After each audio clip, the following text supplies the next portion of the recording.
Greetings from an incredibly sunny, hot day in London in March, if you can believe it. And we're sitting in the grounds of Rochelle School, which is where the Live Art Development Agency is based. And you're just looking at the tables for the delicious canteen we have here. Very nice. And Rochelle School is an old, children's school in the East End of London, in the middle of Boundary Estate, which is the first social housing in Europe, but that's a whole other story, which I won't tell you now. I'm Lois. I'm the co-founder and co-director of the Live Art Development Agency. The agency was set up in 1999 to support the development of live art artists, audiences and contexts in London, in the UK, and internationally. When we started in 1999, there were just 2 of us part-time, and there are now 4 of us full-time. And we do a number of different things, all of which are trying and sort of support and develop the conditions in which risky, innovative, experimental performance can thrive, and different ways for audiences to engage with not just the work, but the discourses that surround the work. And we do that essentially in 3 ways. We offer a bunch of different resources. So we have a study room, research centre, which is a free open access research centre. We have about 5,000 titles in there. DVDs, VHSs, and books and journals. The study room's really kind of grown organically over the last 12 years, but we now think it's probably the largest open access research facility for live art in the world. It's probably also the only open access research facility for live art in the world, so we can make as many different claims about it as we want to. But it's used all the time by artists, by students, by teachers, educators, curators, anybody who's really interested in performance. And we're always looking at ways to try and develop the study room as a resource. So one of the things we've been doing, which we don't know if anybody else in the world does, but we've been developing these things called study room guides, where if there's a particular issue which we think is of great interest, or is that it seems lots of people are really looking into at a particular time, then we commission an artist to write a study room guide around. It's like a curatorial, it's kind of curating content. It's curating the content, yeah, and it's sort of navigating through the materials in the study room. Because some people come to the study room, they know exactly what they're researching, they're doing their PhD, they know exactly. Other people turn up and they're just like, I have to write an essay on yada yada yada, where do I begin? And so the study room guides are really aimed at those kind of people, but also aimed at sort of other people who maybe have more specialist interests but maybe haven't thought about other materials that might relate to their research. And so the study room guides have become, we now have about 12, and they're really fantastic little resources, and they're sort of they're very different from books or essays, because they're just sort of starting points. The texts themselves are incredibly interesting, but actually they're only meaningful in relation to the materials they refer to. So the idea of the study room guide is you can read the guide and then you can go and watch the DVDs that it's referring to. And we also use the study room for residencies, international artists, researching residencies, not making residencies. And we have little artist gatherings in there where artists have a particular issue that they want to discuss, and we'll work with them to invite a group of people to come together. So that's one resource. We also run Unbound, which is the world's only online bookshop for live art books, DVDs and editions. And we really started Unbound as a kind of advocacy thing. We never intended it to be Amazon, and it's never going to be Amazon. But again, it was a sort of curatorial initiative. It was a way of sort of saying, look, all these materials now exist around live art, and it's really possible for artists to be generating materials. They're not dependent on the gatekeepers of culture anymore, the publishers anymore. They can do it themselves.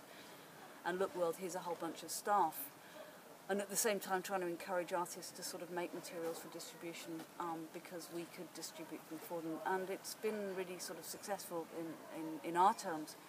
And we now have about 150 titles on there, and we're looking at different ways of sort of developing the shop, sort of again sort of curatorially as much as anything else. We try and do bookshop distribution. We try and do special little shelves around projects or collections or different collections at different events. We also, without wanting to sound too whatever, I don't know what the word is. Anyway, we consider ourselves to be a resource. In other words, we think it's important that we know what's going on, that we are able to offer useful advice to people, whether it's conceptual advice, practical advice, and we're there for anybody who wants to sort of kind of call or email or come and use the study room. So we really do sort of see ourselves and our agency website as a resource as well.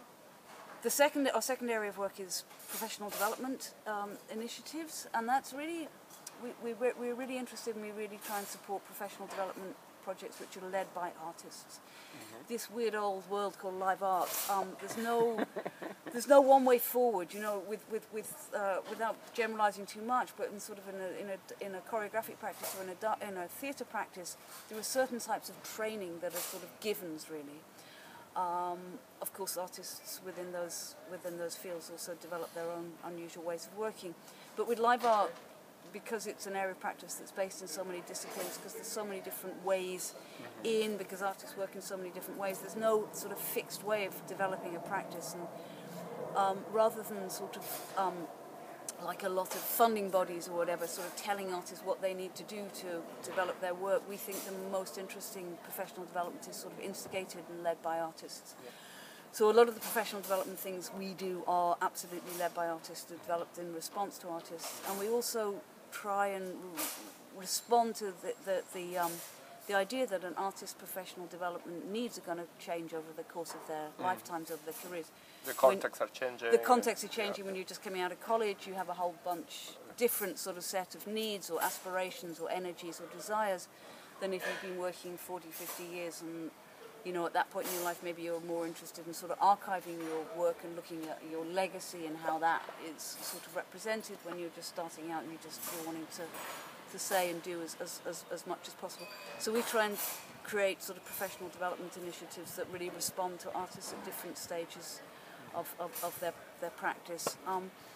But we also sort of look at professional development not just in terms of artists, but also in terms of organisations, the sector as well. How can we, as a little organisation, how can we sort of contribute, use our experiences, our resources to support others who are wanting to engage with live art, whether that's from big institutions to smaller independent festivals and events. Yeah, because you are really part of the ecology with the universities. We try and work very closely with universities, whether that's initially actually a lot of that was actually through student. I mean, it's really, I mean, I could talk about this for hours, but fortunately for you I'm not going to. But there's been sort of huge shifts in the UK over the last 10 years, and one of the big shifts has been what's happened in terms of higher education. But simply, when we started the agency, most of our contact with higher education was through individual students who were finding us themselves. They weren't being taught this shit. They found the study room. They created their own education. You mean mostly because of the art practice as research and some shifts with yeah. So there's been huge shifts. There's been this embrace of performance, the whole idea of performance studies. But there's so many different sort of drama courses now, or even visual arts courses, recognise and acknowledge these sort of different ways of working that live art represents. So we now have a lot of student groups come to the study room. We can just sort of tell there've been shifts just from that different way that the study room is used by universities. But we also collaborate directly with universities, Queen Mary, University of London. We work very closely on initiatives for young emergent artists.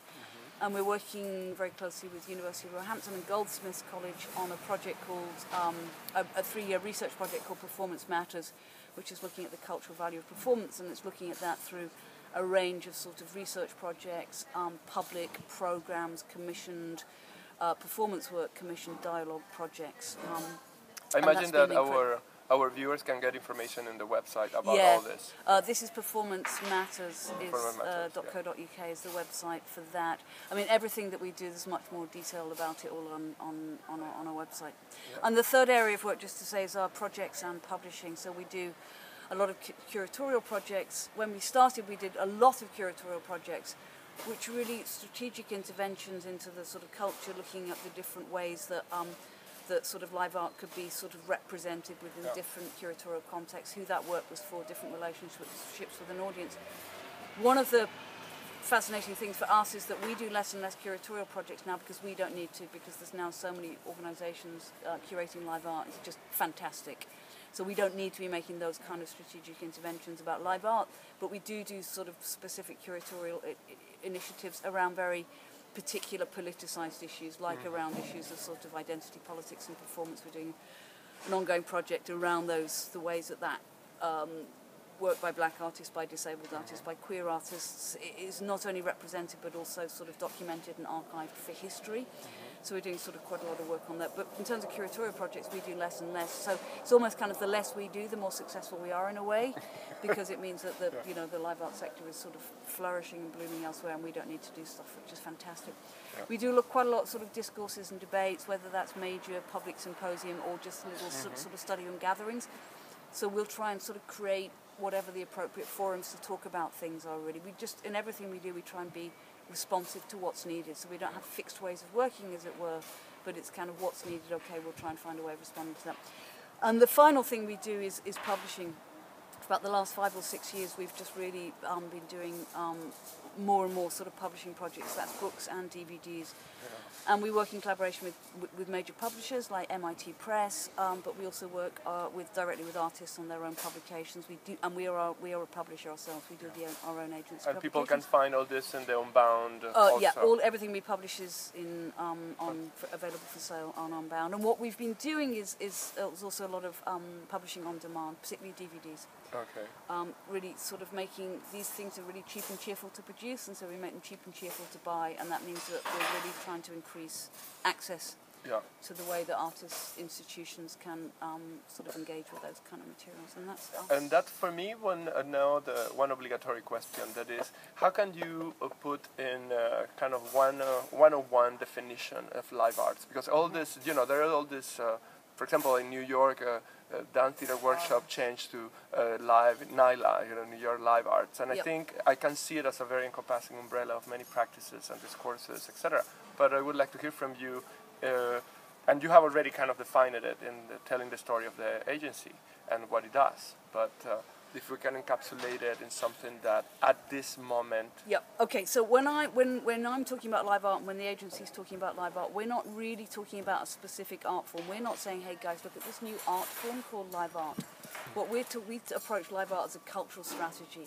A cultural strategy to try and include practices that have historically, for the most part, been excluded from curatorial frameworks, different kinds of cultural frameworks, funding frameworks, policy frameworks, and critical frameworks. So we're talking about sort of areas of practice that represent everything from sort of performance art through to sort of visual performance, through to sort of time-based installation, through to the edges of choreographic practices, through to the edges of theatrical practice. And we could... our experiences is that we could spend hours, days, months, weeks talking about those kind of practices. And what we would do would just be talking about minutiae. And actually what we wouldn't be doing was trying to sort of say, actually this work, this body of work, this gene pool of practices are incredibly important. So let's try and develop strategies where we can unlock policy, we can unlock funding for it, where we can create new kind of critical discourses around this work. So live art for us is a kind of framing device for this kind of, as you say, this kind of gene pool of work that relates to visual arts on one hand, relates to theatre on the other, relates to dance, relates to activism, relates to digital practices. It's saying that there are things that connect all of this work. A lot of those things that connect the work are things like an interest in process more than the production of objects or things. The idea of presence, whether it's the sort of live presence of the artist, the live presence of the audience, an interest in the experience or the event of art, Those kinds of things, these kind of questions that all of these artists are really interesting. That for me is what the sort of this territory that is live art is. And actually, even 10 years ago when I was talking about live art, I was talking about the work that artists made. Now when I talk about live art, I'm talking about everything that I've just talked about in relation to the agency. I'm talking about the whole kit and caboodle. I'm talking about the publishing, the circulation, the discourses, all of those things, and see them all as a sort of a way of talking about sort of not new ways of working, but ways of working that are sort of evolved, that are constantly in this kind of constant process of evolution. So they haven't just been invented yesterday, but are sort of building on many sort of long-standing. Yeah, the histories. I mean, everywhere you look in the world, the histories are all sort of slightly different. The histories of these artists who are sharing interests and sharing different kinds of practices and approaches. How they got to that point is a very different way of looking at the world. So in the States, it's more interesting. As far as I can tell, the relationship is much more about a dialogue between visual arts and dance. Whereas in the UK, the dialogue is much more between experimental theatre and visual art. In China, the relationship is absolutely purely to do with visual art, nothing to do with sort of dance or theatre. So everywhere in the world it's different, and everywhere in the world has their own sort of terminology. So in the States they talk about performance or... It's interesting how they place the notion of action in this kind of different axis. You know, how they place a physical action is related with some choreographic axis or some kind of construction of the visual environment, and it comes from... And also I see that you place it in a very more like a tactical media in a way. It's like it's almost like tactics of intervention. And so tell me a little bit about this relationships with knowledge producers directly in knowledge production directly within festivals or events and conference, etc. I mean, again, one of the sort of shifts that's happened in the UK, as I said, is these shifts in higher education, and I don't know how much this is happening elsewhere in the world, but certainly for about the last decade in the UK, there's really been this sort of growth of the artist as researcher, because there's been education funds available for artists to sort of work within university context. And so the idea of the sort of the artist themselves as the sort of knowledge of the sort of the knowledge producer, and the idea of the artist as the researcher has been incredibly exciting in the UK, as well as providing just very practical support, for artists to sort of develop their ideas and their practices. But we at the agency, we have sort of three guiding principles in our work. That we always work in consultation, as in we always try and find out what all our different people we have relationships with are sort of thinking or aspiring to or wanting in a way.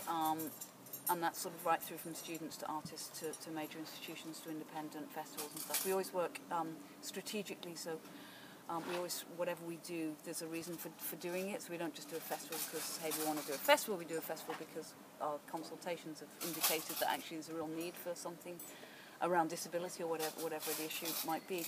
And we always work in partnership, and that's partly because when we started off we were very small. We didn't have the capacity to deliver events, so it was really important for us that we worked with people who could deliver. But actually it's a really important principle for us that we are working in partnership. And one of the things that's really interesting about live art in the UK is it's an incredibly collaborative sector. It's not competitive at all. That everybody sort of wants to work together. There's incredible generosity. There's a very sort of equitable, collaborative relationships between producers, between artists. That's because a lot of producers are artists and a lot of artists are producers. But there aren't those kind of cultural hierarchies that you sort of tend to find in sort of other cultural sectors. So we work with lots of different types of partners. We work with sort of independent artist-led initiatives like Performance Space here in London and Hackney Wick, right through to big institutions like Tate Modern. And it's really going back to these issues of consultation, of strategic intervention. It's kind of what way can we play a useful role? What can we sort of contribute whilst understanding what they're trying to do? So with a lot of our sort of curatorial partnerships or a lot of the ways we work with different festivals, it's kind of what is this about? Is this about developing audiences? Is this about developing different contexts for artists? Is this about developing artistic practices?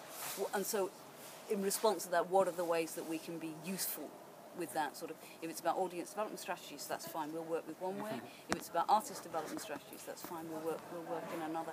So it's really trying to, with all our work, it's this consultation thing. It's trying to find out what people want to do, and then using whatever we can to try and sort of support them in that process. I mean, one of the things we sort of say about us is that we do a lot, and everybody who sort of comes to the agency says, "My God, you do so much," or whatever. And we do a lot because there's a lot that needs to be done. It's not like the sort of dance sector in the UK. I'm sorry, this is a bit of a moan, but it's not like the dance sector in the UK where there are lots of sort of producers, providers, development agencies, whatever. We are the only development agency for live art in the UK. And of course there are lots of organisations who are producing festivals, who are supporting producing artists and stuff like that. It's a very rich and exciting scene here. But we're the only ones sort of charged with this mission of really trying to support and develop a sector. And that means, one, we have to do a lot, and of course of course it means that we have to sort of work collaboratively, and also we're really rubbish at saying no. Well, and also, are you establishing international collaborations? Yeah, we've always worked internationally. The agency was sort of instigated and set up by the Arts Council in London, and so it was really, when we were first working, all of our specific schemes or anything that involved sort of specific support for artists that came with budgets or whatever, that was absolutely sort of aimed and for London artists.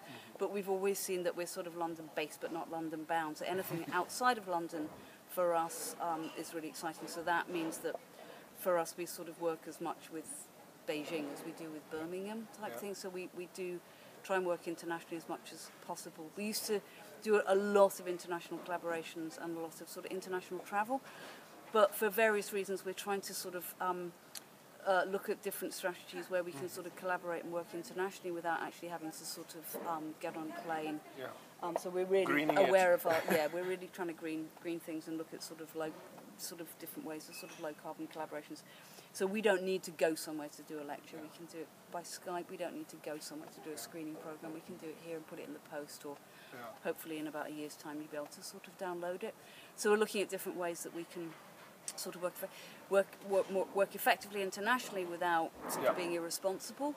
But I think one of the huge things that's really impacted on the live art sector, ironically, is technology. And technology now means that it's possible to do things that 10 years ago were just inconceivable. So artists is incredibly important, but then what happens with what that open space sort of generates, really. So I think there are lots of different, and it's something that we deal with a lot and talk about a lot, and it's something we're looking at in a conference we're involved in May, which is about the relationships, about degrees of risk and where you expect different degrees of risk to happen, and sort of understanding that an institution, notions of risk within somewhere like Tate Modern or whatever, or in the big institution, is very different from notions of risk within somewhere like Performance Space in Hackney Wick, and quite right too. You know, that there's a whole bunch of sort of civic and public responsibilities that come with an institution. And so when we worked many years ago with Tate on a program called Live Culture, and this is Larry Bott at Live Culture, it was very clear that for Tate, the risk was having this work in this institution in that kind of way. Very different from the risk of commissioning new work, of working with emergent artists, of sort of looking at work that was sort of pushing at different sort of limits and stuff like that. It's understanding where risk should... Yeah, like they normally, the strategy is placing in. I call it kind of like practically, okay, we put it in our walls, within our walls, and that legitimizes or says that we are in it. But it's not necessarily related with infrastructures or the circulations in general. And it's sort of the role of it's not the role of the big institutions or places like Tate. I was talking about this the other night at the event we went to, more on the Tate. Yeah, with the Jérôme Bell streaming. Jérôme Bell thing. I was talking about it with Emma from Sadler's Wells about that. What is the responsibility and role of the institutions to the support and development of artists? And it's not Tate's responsibility to be supporting emergent artists or young artists who are trying out ideas. It's our responsibility. It's their responsibility to be watching what we do and in dialogue with us and supporting and picking up those artists and sort of taking them on into sort of different types of contexts and different kinds of platforms. But that kind of understanding and dialogue has to sort of work both ways. And particularly now when we're sort of really facing big funding cuts in the UK, and we're sort of ending a real age of austerity, it's really important that the big boys are speaking out on behalf of the little guys, and the little guys are sort of also speaking up for the ways that they can sort of contribute to the work of the big boys. That kind of complex ecosystem that you were talking about. And it is a really complex ecosystem, particularly in terms of sort of new work, new artists. Yeah. It's tough. And within the market economy. And within the market economy. Which is that is another 2 more hours. Other question. two more hours, yeah. Well, thank you again. Thank you. You changed everything. It changed everything, simple. Here we are. Here we are. Yeah, here we are, basically. Before the invention or before the mass production of the video camera, it was incredibly expensive and therefore impossible to document performance. And that became part of the sort of performance culture, the idea that it had to be experienced in the live, could only be experienced once, the Peggy feeling, anything that's not the live performance isn't the live performance, yada, yada, yada. Aliveness. Liveness, all of that. We're all having to revisit those discussions and debates now. So performance can be documented, and anybody and everybody, it seems, can sort of document performance and can get it up on YouTube even before the performance is finished in some instances. That's meant just that sort of the way, of course there are huge problematics with that, which we won't go into, but it's meant that anybody can sort of access performance now in ways. Artists can make their work visible beyond the immediate confines of their performance. Yeah, it can catalyze. It can absolutely. Yeah. Audience can sort of engage with it, can engage in discourses. But it's also meant that it's now possible to sort of archive ways, not just to document work, but to sort of archive ways. And it's also meant that sort of younger artists are able to sort of engage with the work of artists who've sort of gone before them, really. And so this kind of, it's really facilitated more sort of intergenerational sort of dialogues. It's possible to research the work of other artists, and it's possible to start to sort of map histories in a way that would have been previously inconceivable or would have been sort of a lifetime's work. There's a fantastic project going on in Wales, which is sort of mapping the history of performance art in Wales, and technology's made it possible to do that. So it's made it possible for research, it's made it possible to document, it's made it possible to archive. Yeah. And to organise, because that's... And to organise and to work together, to collaborate, to act sort of to collectively. It's made it possible to publish and distribute and disseminate information in ways that was inconceivable. This idea of sort of getting around the gatekeepers of culture before, the only materials that were published about performance art was either by the big publishing houses who published the household names, and usually when they were dead, or artists producing, a shit little bit of print just to get something out there. Now artists can publish themselves and they can distribute. They can distribute themselves. So it's changed everything. How the agency can escape of the paradox of becoming a gatekeepers of the form, if it is. It's a really interesting question, and it's something we talked about with you, Marlon, the other day in our brilliant workshop. Really, it's how we can sort of be a specialist organisation without necessarily being dogmatically curatorial, or without trying to suggest that anything we do is contributing towards a canon.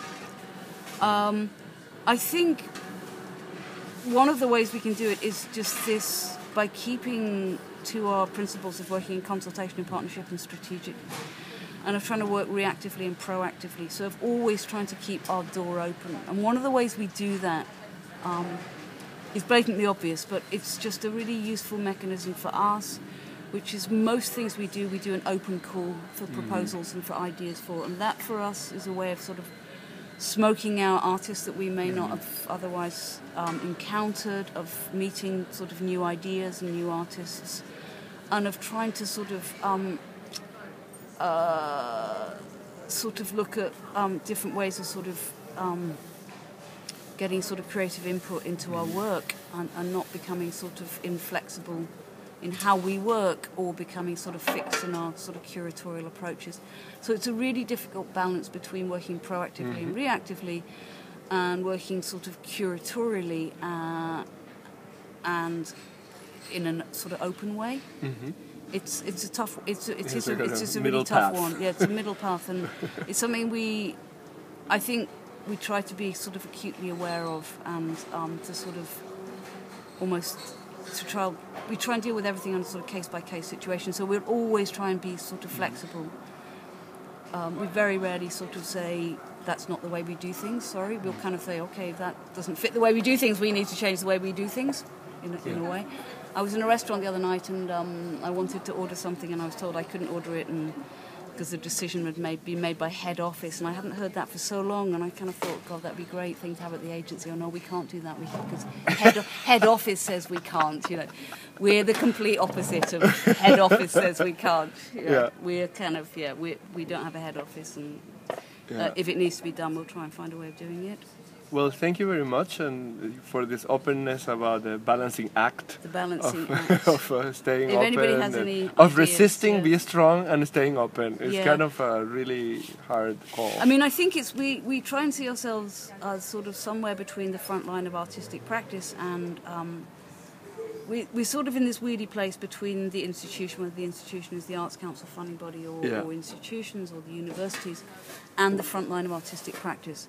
And we hope we can sort of talk in both directions and represent both directions to each other as well. That's what we try and do. Okay, well, thank you very much. Thank you. And to be continued.